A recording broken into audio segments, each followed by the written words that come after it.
Hello, my name's Chris Ellison and thank you for joining me this year while I make my Christmas cake.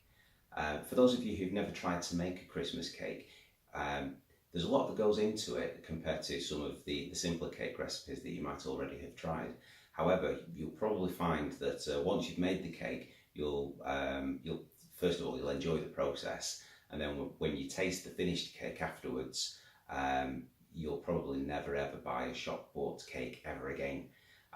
What you can make yourself is generally far better than anything you could buy in the shops. It's probably a little bit cheaper to make as well. I say probably because it depends on the ingredients you use and whether you push the boat out on the decorations, etc. And you might be able to get some really good cheap Christmas cake from your shops. It all depends, but for a rewarding Christmas cake, something that you can take pride in having put together yourself, and I think doing it that way tastes far better, and of course you know exactly what's gone into it, which is the main thing. The first stage of your Christmas cake bake starts a little bit before you put the oven on. For me, I like to do this part about a week before I actually start to assemble the cake properly. And what I'll do is I'll take the dry ingredients, which is the raisins, the currants and the sultanas, 225 grams of each, that's around about 8 ounces, and I like to soak those in brandy and just shuffle them around in the jar as the week progresses, turn them over a few times, just let them really take on the brandy that they're immersed in, and then when you finally get around to putting the oven on and actually baking the cake, you'll find that you've got these nice plump, fat raisins, currants and sultanas, which really take on the flavour of the brandy, and you can really taste that afterwards when you eat the cake, which of course is what it's all about. So this first part is fairly straightforward. I've got the raisins, the currants and the sultanas here already, so 225 grams of each, that's 8 ounces, and all I need really is a nice jar that'll seal tightly and is big enough to take all of them, and then I need some ordinary brandy. I made the mistake one year of using some cognac that I had hanging around, and I really regretted that because you can't really tell the difference. So if you have to, go out and get some brandy just specially for the cake. Make sure it's the cheap stuff, but not so cheap that it comes in a plastic bottle, if you know what I mean. And of course, you also need some fairly good brandy as well. That part's optional. Righto. So, without further ado, let's get mixing them.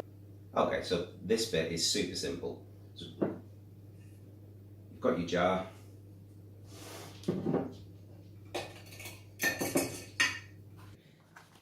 Just get your dry fruit, dump it in the jar without spilling it if you can.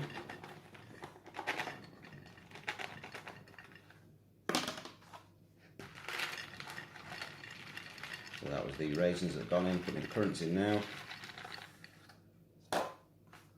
followed by the sultanas.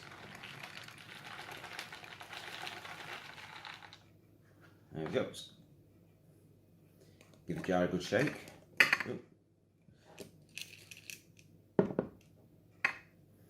So that's all sorted. So next stage, just add the brandy.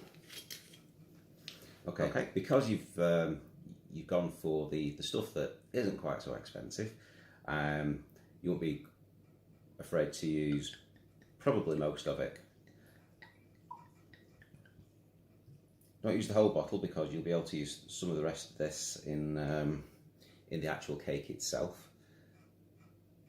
Generally, by the time I've finished with it, my Christmas cakes have drank a whole bottle of brandy to themselves, but it's certainly worthwhile. So it doesn't have to come all the way to the top, it doesn't have to completely submerge the dry fruit. Okay, what I'll do next is just grab a piece of cling film and put that over the top. This is just because you can see here the top of the jar is hollow, and over the course of the following week this jar's going to get tipped upside down, and if I don't put cling film over the top here, that's all going to get stuck in the jar lid here. You may have different jars, so adjust to suit. This way works for me. So seal it in, clip it on so it's nice and tight, and then fortunately no leaks, so we're on to a winner so far.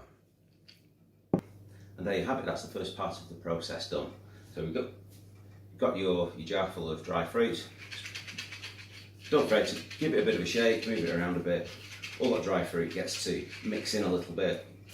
And throughout the week, all I'd say is just leave the jar somewhere conspicuous. When you're passing it, just don't be afraid, just to kind of pick it up, give it a shake, move it around, leave it upside down for a while. Eventually, that brandy will soak into the fruit. You'll see the fruit start to plump up, and every once in a while, feel free to open the jar and just have a smell, because it'll smell absolutely lovely. Okay, so yeah, we're done for the time being. We've got a week to go until we put the oven on. Obviously, you get to join me in a few seconds. For me, I've got to wait for these to plump up. So this is where the optional second good brandy comes in.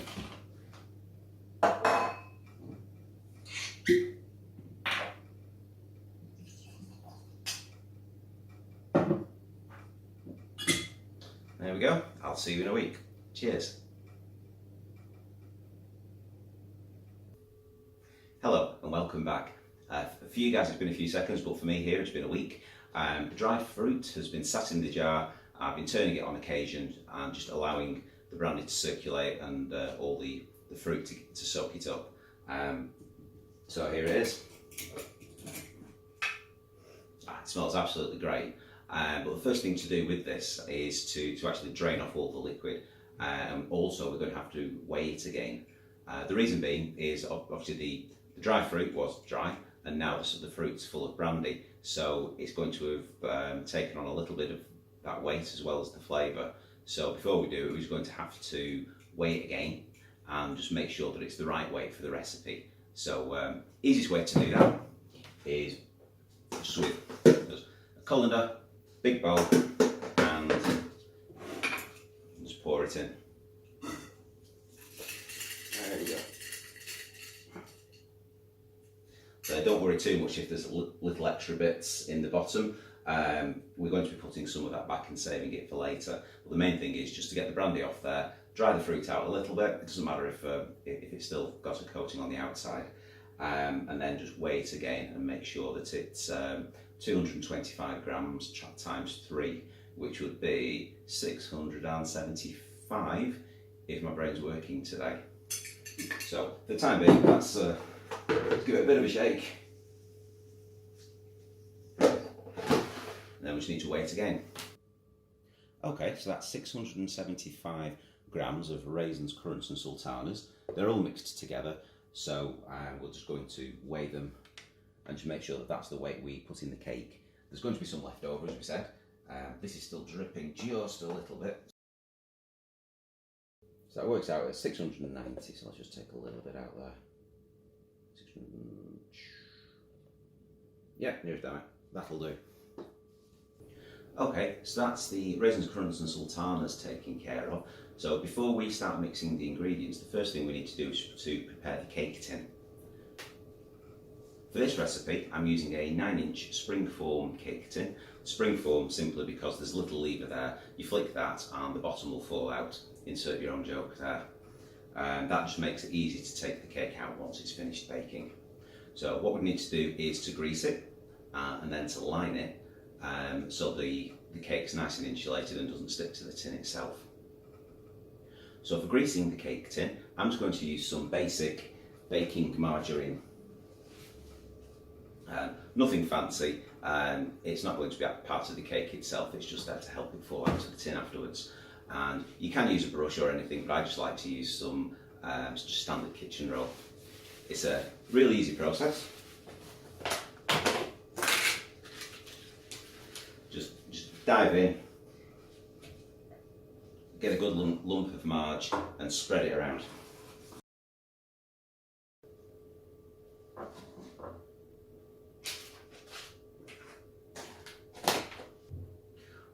So that's done. So you should end up with a baking tin that looks a little bit like that.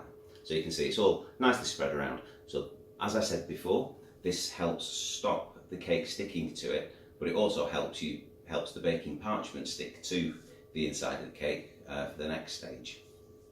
For the next step, we'll line the tin. So just using some ordinary greaseproof paper or baking paper, whichever you like. Just move that to one side just for the moment. Okay, so spread it out.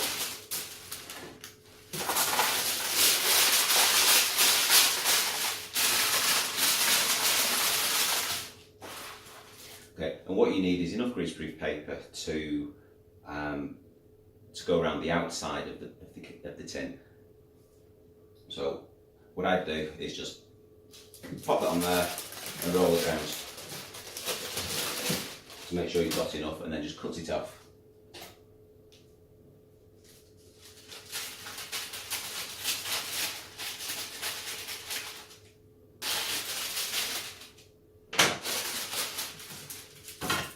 Right, so once you've got a piece of baking paper that's long enough,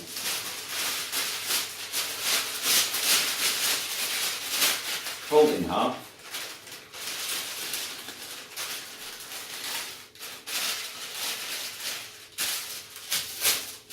You don't have to worry about being terribly neat here. Okay, so once you fold it in half, then you need to fold it again from that fold, about an inch in. It doesn't have to be exact. And then make a good crease. What you're going to do with that crease is just make little snips about 1 inch from each other. In fact, let's just do that. So 1 inch from each other, just up to the line that you've folded. Okay, so that's what you end up with. Okay, so the reason we're doing that is to essentially allow a little lip for some discs of greaseproof paper to sit in the middle on top of it, just so the tin's totally lined. So roll this up a little bit just to make it easier to put in, and then drop it into the cake tin and just move it around until it's seated nicely.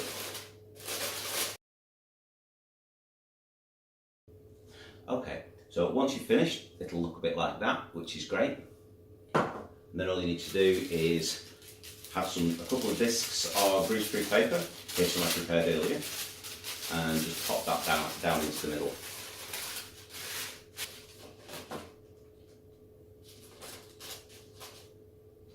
And there we have a nicely lined cake tin. Fabulous. So moving on. Okay, so the cake's nicely lined on the inside, but what we're going to do is provide a little bit of extra insulation around the outside just to protect it from the heat. It's going to be in the oven for about 3.5 to 4 hours after all. To do that, I'm going to use just some more of the greaseproof paper and then just tie it in place with a bit of string.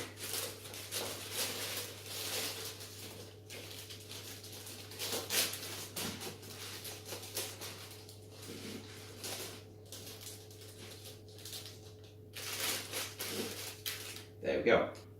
The reason we're doing this is to make sure that the cake gets a bit of protection from the heat in the oven. Because of the amount of time that it's in there, if it doesn't have insulation around the outside of it as well as on the inside, it's going to run the risk of getting a little bit bitter around the edges.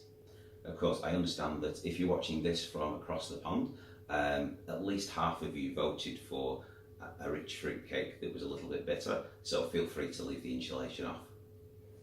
So we've got the cake tin done. So now it's time to start making the cake and putting all the ingredients together. So first of all, let's take a look at the ingredients that we have. We have 100 grams of sliced glaced cherries. We've got 225 grams of butter. We have 100 grams of cut mixed peel, 4 eggs, some mixed spice. we're going to use a teaspoon of that. We have 75 millilitres of brandy and 75 millilitres of milk, so 150 millilitres in total. You can actually use all milk, but it's Christmas.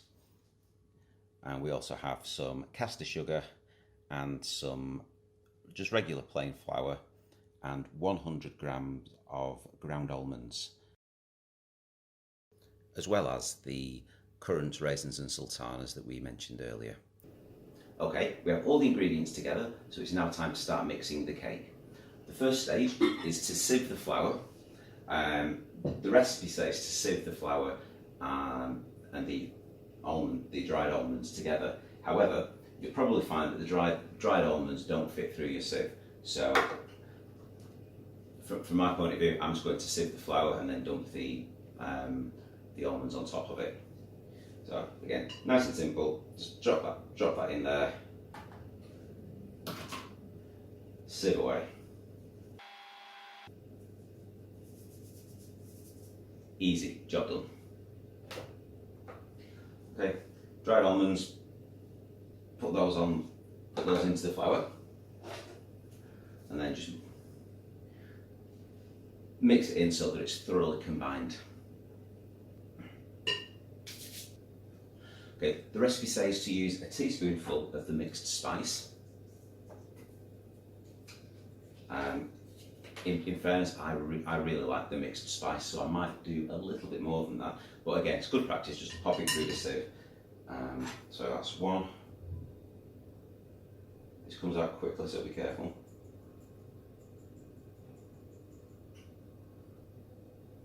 Wow. Ooh, yep, there we go. Yeah, just put a little more in, that's fine. Okay, so that's a very generous teaspoon of mixed spice. Okay, I suspect this probably won't go through the sieve. Oh no, that's fine. Yeah, that's gone through the sieve nicely. So we've got the flour, the mixed spice, and the ground almonds all together now in the big mixing bowl. So again, just mix it in together so that it's thoroughly combined. Then we can move on to the next stage. Okay, the next stage in the process is just beating the eggs and the milk together. So that's nice and easy. So I've got a nice little batter jug there. Try not to knock over the things. Okay, so it's going to take 4 eggs and just break them into the batter bowl.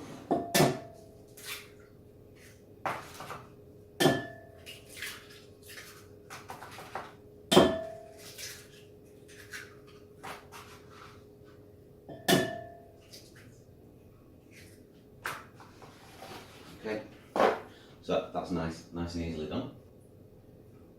The recipe says beat the eggs and the milk together, but of course we're using part brandy, part milk, so beat the brandy and the milk and the eggs together.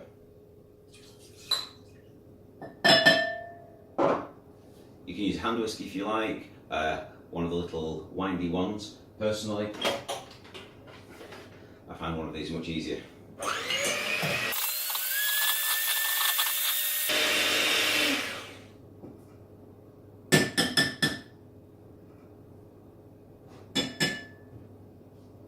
Okay, they're nicely combined.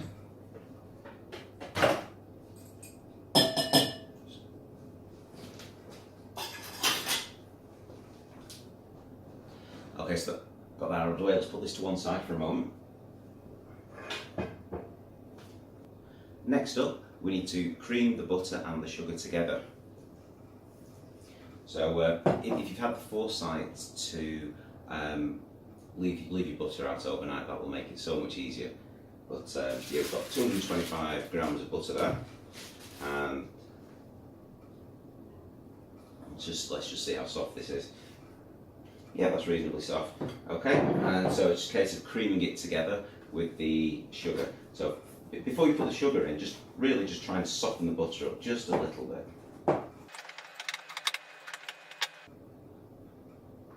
As you can see, it could do with being a little bit softer. So what I'm going to do is I'm going to cheat and pop it in the microwave just for a few seconds just to soften up. Okay, so that should have made it a little bit so. Oh yeah, that's much more pliable now. Lovely. Okay, so again, pop your caster sugar in there. And then mix them together until they're thoroughly combined. Okay, and there we have it. Nicely done. So moving on. So the next stage is to start mixing everything together. So first of all, learn from my fail and don't use the big mixing bowl for your flour and the spices and the almonds.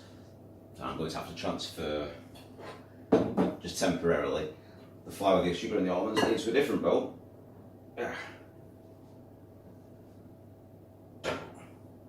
So that I can use this one for the mixing. So first of all, let's get the butter and the sugar mix into here.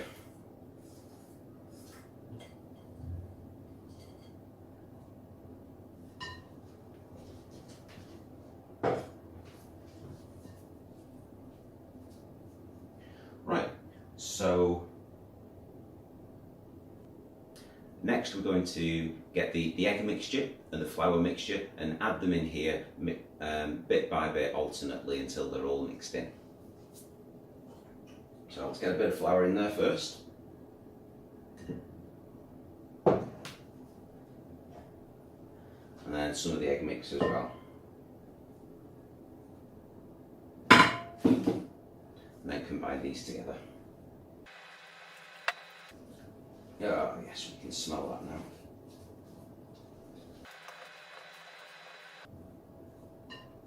Okay. A bit more.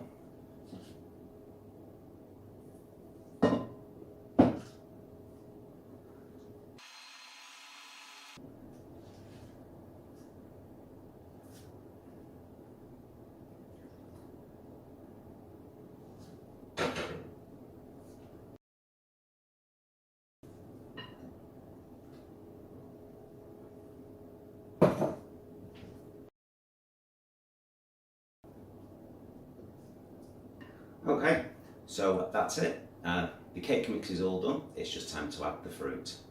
So with this, just throw everything in. So there goes the cherries. There goes the dried mixed peel. And last and by no means least, we have the brandy encrusted. The fruit with all the brandy soaked into it. Cool, and so let's give it one last mix.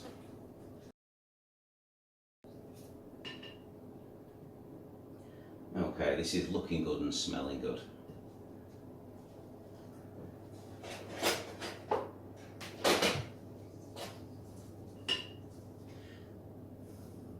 Okay, I'm having to move to a slightly stronger spoon here.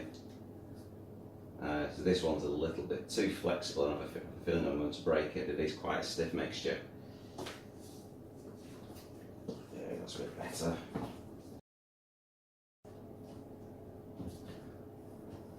Right, so there we have it. One Christmas cake mix. Time to get it in the tin. Okay, so we'll take the prepared tin that we put together earlier and then just spoon the mix into it. Nice and easy. No finesse required here, just get it all in there. It's probably worth noting that I heated the oven to 150 degrees Celsius earlier, so it's not a very hot oven, but the cake's going to be in there for a while.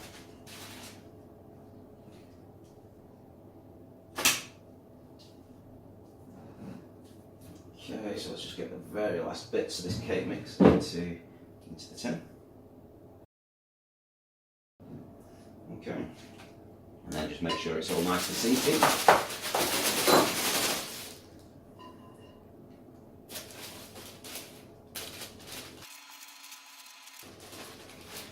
Okay, try and spread it around a little bit, just to make sure that it's more or less flat. You can kind of shuffle it around a little bit, shake it a little bit, just make sure that it's more or less even. And once you've done that, just make a little bit of an indent in the middle, just so that the middle of the cake is just a tiny bit shallower than the rest of it. It will rise more in the middle, you see, so it just makes the resulting cake a little bit more even. Okay, and that's pretty much it. All we need to do now is put it in the oven. Okay, so before I put it in the oven, I've got some bits of card here, just cereal boxes. Again, just to provide a little bit of extra insulation. Just provide a little bit of extra insulation underneath the cake, for the same reasons as we put the extra layer around the outside. So I'll just pop that directly onto the oven shelf. And I've actually run out of baking paper, so I'm just going to use these are little greaseproof paper bags. Just going to pop those on top again, just to provide a little bit of extra insulation for the cake on top as well. So it should keep it nice and protected from all sides. So that's it, all done. Before I put that in the oven, here is what it looks like.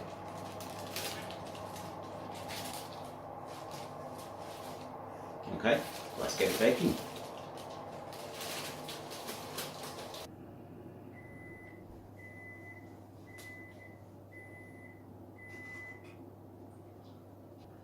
The cake's now been in the oven for 3 3/4 hours. As I said before, 3.5 hours to 4 hours generally is enough at a temperature of 150 degrees Celsius. So I'm going to take it out now and we'll have a look and see what it looks like. Good chance it may well be done. So let's see how we go.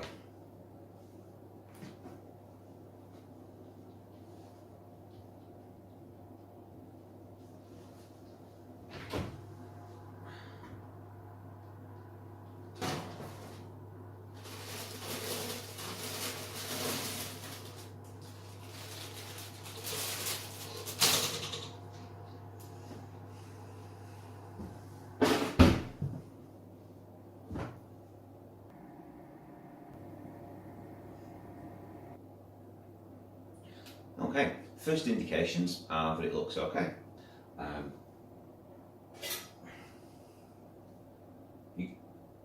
As with any cake, if you want to test to see if it's done, just get a fine skewer and poke it in round about the thickest part of the cake and gently remove it. If there aren't any bits of batter on the skewer, as you can see there aren't, the cake's more or less done. So I think we're all right here. So what I'm going to do is I'm going to leave it to cool in its tin, and then we'll turn it out later and have a proper look at it. Now that the cake's had time to cool down, it's time to unwrap it and see what we've got.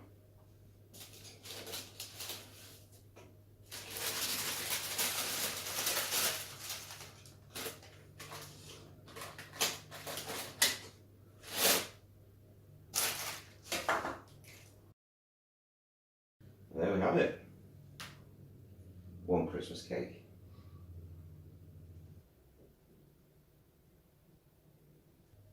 So with the cake now being baked and cooled down, we've still got a little bit more to do before we're ready to decorate it, and that involves what we call feeding the cake.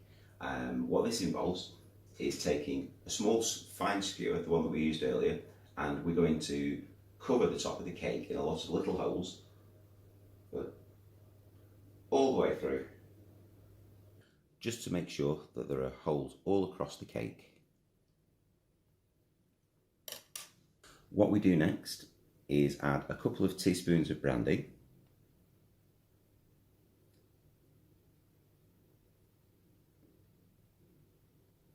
and then just let that soak all the way across the cake. It doesn't have to be massively even, but as long as it's more or less over the top of it. And then all those fine holes that we've just pierced, this will help it sink in and soak into the cake. And then we're done. All we need to do now is wrap the cake up. we're going to be following that process of adding a couple of teaspoons of brandy to the cake every day until we're ready to decorate it, which normally I'll do kind of Christmas Eve or the day before. So it's got plenty of time just to have brandy added to it, soak it up, brandy added to it, soak it up, and just keep repeating that. And by the time you get to eat the cake, yeah, you'll definitely be able to taste all that extra flavour that the brandy's provided. So really, all we need to do now is just wrap it up and then just keep coming back to it. Okay, so wrap it up nice and carefully.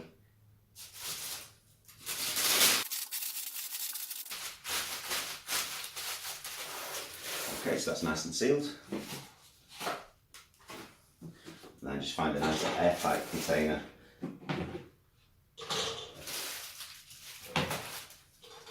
And seal it in.